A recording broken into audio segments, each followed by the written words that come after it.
இப்போ பிக் பாஸில் வந்து பயங்கரமான ஒரு பிரச்சனை ஓடிட்டு இருந்துச்சு. அரோராவுடைய ஒரு பிரச்சனை. அரோரா வந்து பார்த்தீங்கன்னா, தர்பூசணியை வந்து பார்த்தீங்கன்னா கிண்டல் பண்ண விஷயம், அவரை பற்றி மென்ஷன் பண்ணாங்க. யார் பெஸ்ட்டு பெர்ஃபார்மர், யார் ஒர்ஸ்ட் பெர்ஃபார்மர் அப்படின்னு சொல்லி வந்து செலக்ட் பண்ணுறதுல எல்லாருமே வந்து பார்த்தீங்கன்னா, கனியும் தர்பூசணி செலக்ட் பண்ணி 2 பேரையும் தூக்கி வந்து இப்போ ஜெயிலில் போட போகிறாங்க. அது வந்து அடுத்த கட்ட நடவடிக்கை நகரப்போகுது. அந்த நேரத்தில் நம்ம எக்ஸ்பிளைன் பண்ணும்போது அரோரா வந்து சில விஷயங்கள் சொன்னாங்க. சில வார்த்தையை நாங்கள் சொல்லாதீங்கன்னு ஒரு டாஸ்கில் நான் சொல்லியிருந்தேன். அந்தப்புறம் அப்படிங்கிற வார்த்தையை பயன்படுத்தாதீங்க அப்படின்னு சொல்லி வந்து நான் தர்பூசணி சொல்லியிருந்தேன். தர்பூசணி சும்மா இல்லாமல் எப்போ பார்த்தா லவ் ட்ராக்னு ஏதோ ஒன்று வந்து இமேஜின் பண்ணிட்டு இருக்கு. கொடுத்துருக்கிறது லவ் டாஸ்க்கு தான். அந்த லவ் டாஸ்க்கை ஒழுங்காக பண்ணாமல் இவராக வந்து ஒரு இமேஜின் பண்ணிருக்காரு. ஒரு டாஸ்க்குள்ளேயும் அதே தான் பண்ணுற மாதிரி இருக்குது, டாஸ்க்கு வெளியும் அதே மாதிரி பண்ணுற மாதிரி இருக்குது. எது நிஜம் எது பொய்ன்னு தெரியாமல் ஒரு கன்ஃபியூஷனான ஒரு மனநிலையில் இருக்குது. அதனால் இவருக்கு டாஸ்க்கு வந்து லவ் டாஸ்க் எதுக்கும் கொடுக்காதீங்க. அவர் கொடுக்கலினாலும் இருந்தாலும் அவர் டாஸ்க்கு தான் லவ் டாஸ்க் தான் பண்ணிட்டு கிடப்பான் அப்படிங்கிற மாதிரி சொல்கிறாங்க.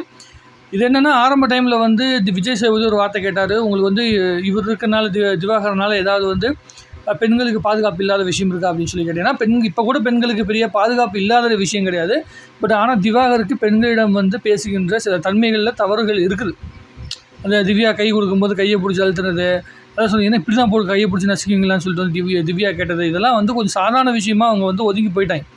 பார்வதி வந்து பார்த்தீங்கன்னா, சரி பார்வதி டிஸ்டன்ஸ் கீப் பண்ணி பழகிட்டு இருக்கனால பார்வதிக்கு சில விஷயம் புரியல.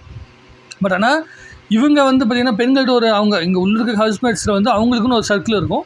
அந்த சர்க்கிள் இருக்கவங்ககிட்ட கொஞ்சம் க்ளோஸாக இருப்பாங்க. மற்றவங்க வந்து பேசினாங்கன்னா கொஞ்சம் க்ளோஸ் ஆக மாட்டாங்க. இப்போ திவாகரன் வந்து ஒரு டிஸ்டன்ஸில் தான் வச்சுருக்கணும்னு சொல்லி ஆசைப்பட்றாங்கன்னா அந்த டிஸ்டன்ஸில் தான் வச்சுருப்பாங்க. ஆனால் அவர் என்ன பண்ணுறாரு, இவராக உட்காந்து சில வார்த்தைகள் சொல்லுவார். அதாவது திவ்யா கையை பிடிச்சி அமுக்கிற விஷயத்துக்கு வந்து அதெல்லாம் ஒரு ஆசை தான் அப்படின்னு சொல்லி வந்து கேட்குறது, அதெல்லாம் வந்து ஒரு என்ன சொல்கிறதுனா, ஒரு பொது வழியில் பார்க்கும்போது தவறான விஷயமாக தான் பார்க்கப்படும். அது தவறான விஷயம்தான். அது எந்த விதத்துலையும் மாற்றுக்கிறதே கிடையாது. சில விஷயங்களை சில பேருக்கு வந்து சொல்லி புரிய வைக்க முயற்சி பண்ணலாம். இப்போ பேசும்போது கூட சும்மா 2 வார்த்தை பேசினோடனே அரோரா தன்னுடைய பாயிண்ட் எடுத்து வச்சாங்கன்னா அதுக்கு ஒரு சண்டை, பார்வதி வந்து தன் பக்கத்துலேருந்து சில பாயிண்ட் எடுத்து வச்சாங்கன்னா அதுக்கு ஒரு சண்டை. அதான் அந்த சில டாஸ்க்குள்ளே இப்படி பேசிட்டாங்க, என்னை பற்றி இப்படி பண்ணிட்டாங்க. இதுவே வந்து நீங்கள் அரோராக்குன்னா உங்களுக்கு பிடிச்சவங்களுக்கு ஏதாவது பிரச்சனைனா வந்து சபரி வந்துடுவான், எல்லோரும் வந்துடுவீங்க.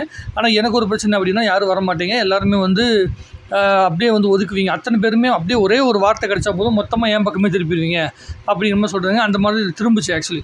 இப்போ அரோராவுக்கு சப்போர்ட் பண்ணி இத்தனை பேர் வந்து கூடி நிற்கிறதுக்கு உண்டான வேலையை செஞ்சாங்க. ஆனால் வந்து இதே பார்வதிக்கு ஒரு பிரச்சனையும் வந்து நிற்க மாட்டாங்க. அதுக்கு ஒரு காரணம் இருக்குது. நியாயப்படி எல்லாத்துக்கும் ஒரே மாதிரி தான் வந்து நிற்கணும். பட் ஆனால் பார்வதிக்கு நிற்கிறதுக்கு இல்லாமல் இருக்கிறது காரணம் என்ன, பார்வதி எடுத்து வைக்கின்ற பாயிண்ட்டு, எடுத்து வைக்கிற டோனு. அந்த டோன் வந்து எல்லாருனாலும் ஈஸியாக அக்செப்ட் பண்ணிக்கிற டோன் மாதிரி கிடையாது. பார்வதியும் சரி திவாகரும் சரி 2 பேருமே தனக்கு என்ன தோணுதோ அதான் செஞ்சுட்ருக்காங்க. பார்வதி கொஞ்சம் தெளிவாக செய்யுது, திவாகர் வந்து குழம்பிய மனநிலைக்குள்ளே செய்வாப்பில். திவாகரை பொறுத்த வரைக்கும் என்னென்னா, அவரை பற்றி யாரோ ஒருத்தங்க பேசிட்டாங்க, யாராவது குறை சொல்லிட்டாங்கன்னா அவருடைய ஃபேமில் அவங்களாம் வாழ போகிறாங்க, என்ன யூஸ் பண்ணி இவங்களாம் வளர போகிறாங்க அப்படிங்கிற மனநிலைக்குள்ளே தான் பேசிகிட்டு இருக்காங்க. இன்னும் கூட இருந்தாலும் அப்படி தான் பேசிகிட்டு இருக்காங்க.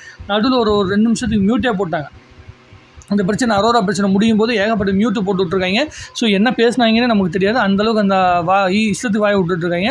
அந்த புறங்கிறது என்ன கெட்ட வார்த்தையா, அந்த புறத்துக்கு வாங்குற மாதிரி சொல்கிறது வந்து கெட்ட வார்த்தையா, செங்கலை வச்சு வந்து அரோரா சொன்ன குறியீடு வந்து மட்டும் கெட்ட விஷயம் கிடையாது அப்படிங்கிற மாதிரிலாம் வந்து திவாகர் பேசியிருந்தாப்புல. ஒரு விஷயம் என்னென்னா, உன் மேலே ஒரு தப்புனா அந்த தப்பை நீ சரி பண்ணணுமே தவிர நீ அந்த தப்பு பண்ண அதனால தான் இந்த தப்பு பண்ணுன்னு சொல்லி பேசிட்டு இருக்க யூஸே கிடையாது. நீ சொல்கிறது தப்புன்றாங்க.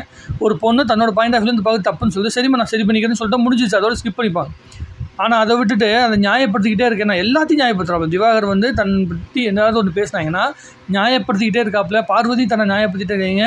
ஆனால் அவங்க பண்ணுகின்ற தவறுகளை உணர்ந்ததாக கொஞ்சம் கூட தெரியவே இல்லை. உணர்றதுக்குண்டான வாய்ப்புகளை கொடுத்தாலும் அதை பயன்படுத்துகிறாங்களா அப்படின்னு பார்த்தீங்கன்னா அதுவும் தெரியவே இல்லை. இப்படியே உருண்டு கிடக்காங்க. இது எந்த லெவலில் போகுதுன்னு தெரியல. இப்போ தான் உட்காந்து சண்டை போட்டுக்கிட்டு மறுபடியும் பேசின்னு கிடக்கிறானுங்க. இதான் இப்போதைக்கு நடந்துட்டு இருக்குது. அடுத்த புறமும் என்ன வருதுன்னு சொல்லி பார்த்துட்டு தான் நம்ம மற்ற விஷயங்கள் பேசணும். மொத்தத்தில் பிக் பாஸ் வீடு வந்து ஒரு கலவரமான இடத்தை நோக்கி நகர்ந்துட்டு இருக்குது. இந்த வாரம் பேசுறதுக்கான விஷயங்கள் நிறைய இருக்குது. வினோத்துக்கும் கானா வினோத்துக்கும் திவாருக்கும் இடைப்பட்ட அந்த கெட்ட வார்த்தைகள் இருக்குல்ல, மாற்றி கலாச்சிட்ட விஷயம், தப்பான வார்த்தைகள் பயன்படுத்துறது, இது எல்லாத்தையும் வந்து பார்த்தா விஜய் சேதுபதி எப்படி கேள்வி கேட்குறாரு அப்படிங்கிறத பொறுத்து பார்க்கணும். அதே மாதிரி உள்ளுக்குள்ளே நடந்த இந்த பிரச்சனைகளை அதே மாதிரி குறிப்பாக திவாகர் இந்த வாட்டி வந்து பயங்கரமாக கார்னர் பண்ணுவாங்க.